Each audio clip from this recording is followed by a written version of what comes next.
Sebanyak 203.152 jemaah calon haji Indonesia yang telah tiba di Mekah siap menuju Arafah secara bertahap mulai Rabu 4 Juni 2025 untuk melaksanakan fase puncak haji.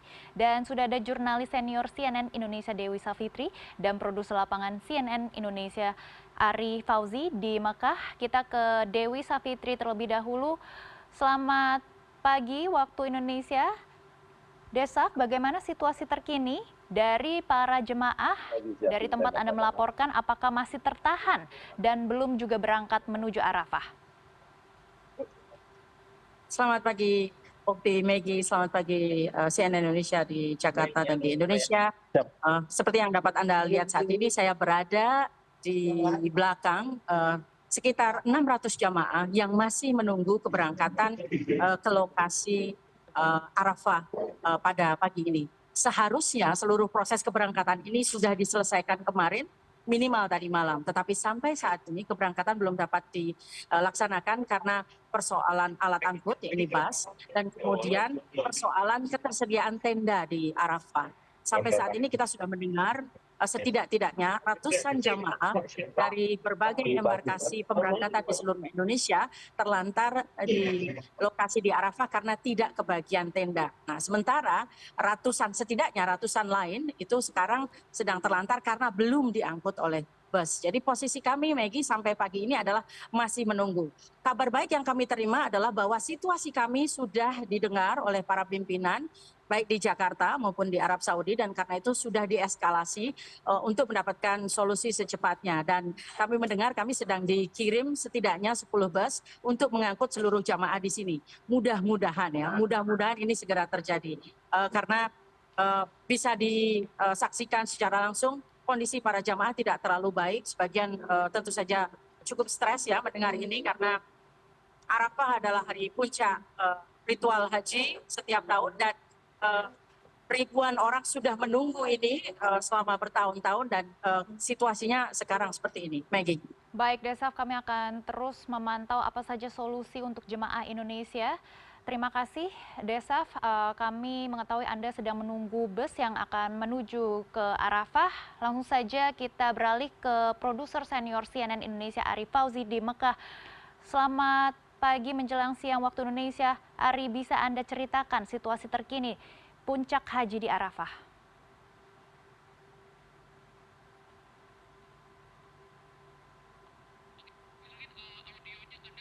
Baik, Ari, mohon maaf, kami tidak bisa mendengar suara Anda. Apakah audio Anda masih di mute?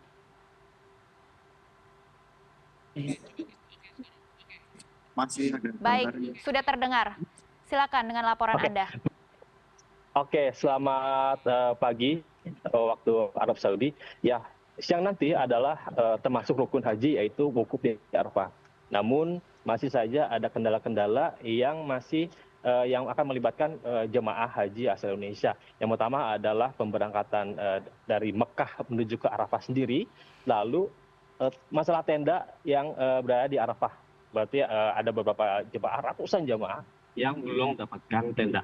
Dan untuk mengetahui bagaimana laporan, bagaimana pengawasan, telah bersama saya Ketua Tim Pengawas DPR RI, Bapak Cucun Ahmad. Assalamualaikum, Pak. Waalaikumsalam warahmatullahi wabarakatuh. Pak, sampai sekarang Pak, bagaimana Pak? Apa saja yang sudah dilaporkan Pak, yang masuk ke Bapak laporannya Pak? Ya, dari hari Tarwiyah kemarin ya, dikatakan tanggal 8 itu biasa sudah tahapan haji ini didorong dari Mekah ke Arafah. Memang kemarin sedikit ada problem, biasanya pendorongan jemaah kita dari Mekah ke Arafah ini tidak melebihi jam 11 malam. Sekarang ini masih ada tersisa sekitar 1.000 orangan lah, tersebar di 5 hotel, dan ini sudah ditantangani semuanya. Dan pasti sebelum waktu wukuf nanti, waktu wukuf itu adalah ketika waktu ba'da zawal, saat sholat zuhur, itu saatnya wukuf, mereka harus sudah ada di tanah Arafah. Memang tidak mudah dengan multi syarikah ini karena setiap perusahaan mereka merasakan bahwa saya ini sudah mengirimkan jemaah sekian sesuai dengan tanggung jawab saya. Saya tidak akan kembali lagi mengangkut jemaah. Nah, ini yang terjadi, saling ego antara perusahaan tidak mau membantu dengan perusahaan lain. Untung ada salah satu perusahaan yang dia mau, udah saya angkut sisanya jemaah haji Indonesia. Sekarang udah 12 bis meluncur ke sektor 9 dan sebentar lagi yang tersisa di sektor 2 akan disisir. Yang sektor 7 udah selesai semuanya. Bahkan waktu di rapat kerja itu ada kesepakatan bersama antara tim WAS dengan PPIH. Sebetulnya apakah itu semuanya sudah kesepakatan dijalankan ya oleh Kementerian Agama, dan mereka juga sampai melakukan lobby dengan pengusaha-pengusaha di sini syarikat. Karena kadang-kadang kita membuat kesepakatan, mereka bilang bahwa saya ini mengurus jemaah yang sudah dapat data dari kalian. Urusan government kalian, urusan pemerintah kalian, yang kalian. Nah ini kadang-kadang menyambungkan ego seperti ini kan nggak mudah. Akhirnya kita lobby, kita juga kadang harus lakukan, minta komitmen mereka dengan cara yang harus tegas, keras. Kalau enggak ya korban yang jemaah kita yang tidak bisa diberangkatkan. Bahkan masa sekarang suaminya di syarikat ini, istrinya di syarikat ini tidak boleh disatukan. Padahal komitmen dari awal bahwa tidak ada lagi multi syarikat, untuk berangkat puncak haji ini adalah satu syarikat. Walaupun mereka berbeda perusahaan. Oke, Pak, kalau dibilang untuk syarikat sendiri kan memang yang bertanggung jawab adalah PPIH. Berarti apakah ada evaluasi nanti, Pak? Biasanya kan ada panja laporan pertanggungjawaban dari semua tahapan ini. Belum nanti LPJ ini akan menjadi catatan-catatan pelaksanaan haji ke depan ketika membahas biaya penyelenggara ibadah haji. Nah, sebentar lagi kan pasca Yaumut Tasrik ini tanggal 14-15 jatah kuota sudah akan keluar. Jelas kita harus evaluasi, jangan sampai nanti siapapun yang menyelenggarakan, mau Kementerian Agama atau Badan Penyelenggara Haji, ya sesuai dengan revisi undang-undang, ini harus betul-betul dimitigasi hal kebijakan baru ini.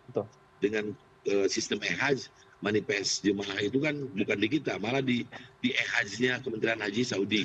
Kemudian juga mengenai penunjukan syarikat yang inkonsisten, bahkan yang main-main sudahlah. Kita apakah mau diperbanyak lebih banyak lagi per embarkasi atau lebih diperkecil satu pulau misalkan, atau sesuai dengan jumlah jemaah yang tidak bisa tercerai-berai. Tapi problemnya ini, kita lihat ada yang satu syarikat juga kalau ke bawahnya markajianya beda-beda, mereka egonya di tingkat satu perusahaan aja nggak bisa menyatu. Nah ini problem ya, makanya kita harus betul-betul mengevaluasi ini nanti ketika siapa yang menunjuk perusahaan provider pelayan daripada pelaksanaan haji ini, terutama di puncak haji. Betul, Pak. Dalam proses menuju dari Mekah ke Arafah memang banyak kendala, Pak. Lalu bagaimana dengan proses selanjutnya, Pak, ketika di Musdalifah? Ini betul harus antisipasi, karena dulu di Musdalifah itu satu perusahaan ya, berapa ribu bis yang disiapkan. Sekarang 8 perusahaan. Nah nggak mau terjadi lagi kita ada perusahaan yang tidak mau ngangkut jemaah. Hanya Menteri Haji Saudi koordinasi terus dengan Menteri Agama kita, juga tingkat Direktorat Jenderalnya, mereka melakukan koordinasi supaya syarikat ini manut terhadap kondisi mereka. Ya. Jadi ini problem. Kalau misalkan tidak diselesaikan akan terjadi nanti gesekan di bawah rebut-rebutan naik bis. Karena dari Musdalifah itu kan satu bis. Dulu satu perusahaan bisa tertangani. Bahkan ada yang datang ke Minanya siang. Ini 8 perusahaan. Ini yang kita sebagai pengawas akan mengantisipasi hal-hal yang tidak kita inginkan ya. Berarti Bapak optimis, Pak, untuk rangkaian selanjutnya akan berjalan dengan...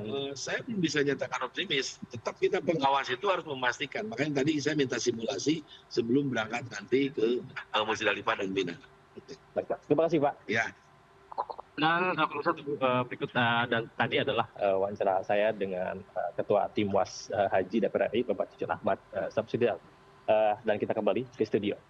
Baik, kami akan terus memantau perkembangan puncak haji di Arafah. Terima kasih Ari Fauzi atas laporan Anda, dan sebelumnya juga sudah ada Dewi Savitri yang sudah melaporkan dari sana. Terima kasih rekan-rekan, selamat bertugas kembali.